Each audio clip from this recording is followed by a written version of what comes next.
Kenalkan, nama saya Winda Soladari Bago. Saya mahasiswa semester 5 di Sekolah Tinggi Pastoral Kata-Ketik Santo Fransiskus Assisi Semarang. Di sini, saya akan menjawab soal yang diberikan dengan tema tinjauan terhadap hukuman mati pada mata kuliah Bioetika Kristiani. Baik, saya akan menjawab soal yang pertama. Jelaskan definisi dan alasan hukuman mati. Hukuman mati adalah suatu hukuman atau vonis yang dijatuhkan pengadilan sebagai bentuk terberat yang dijatuhkan atas seseorang akibat perbuatannya. Lalu, ada alasan hukuman mati. Apa alasan dilaksanakan hukuman mati? Yang pertama, yaitu memberikan efek jera. Yang kedua, meningkatkan populasi good people. Dan yang ketiga, menurunkan populasi bad people. Soal yang kedua, jelaskan sejarah pelaksanaan hukuman mati. Pada episode pertama di round pertama, di sana menjelaskan mengenai sejarah hukuman mati. Dalam sejarah peradaban kuno, praktek eksekusi mati setidaknya sudah diberlakukan sejak zaman Babilonia di Mesopotamia. Salah satu dokumen tertulis paling awal yang mendukung hukuman berat tersebut adalah Undang-Undang Hammurabi yang ditulis pada permukaan batu sekitar 1754.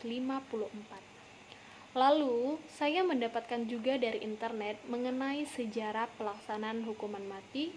Pertama kali diakui keberadaannya bersamaan dengan adanya hukum tertulis pada abad ke-18 sebelum Masehi di Babilonia.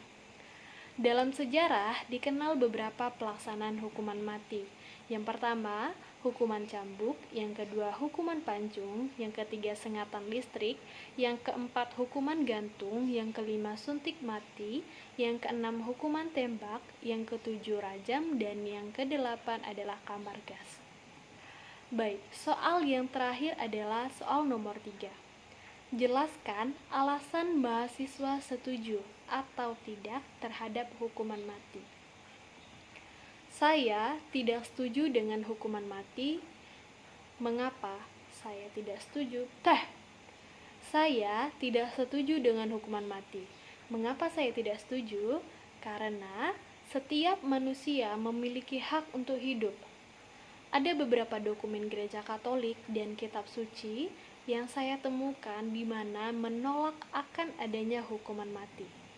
Yang pertama terdapat pada KGK 2258 mengatakan pada hakikatnya hidup manusia adalah suci, karena sejak awal hidup manusia merupakan buah karya penciptaan Allah.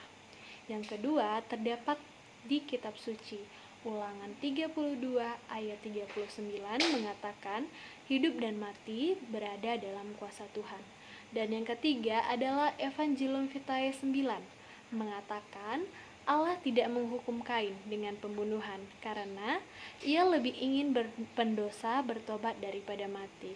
Oleh karena itu, Gereja Katolik sangat menjunjung tinggi martabat manusia sebagai citra Allah dan menolak adanya hukuman mati.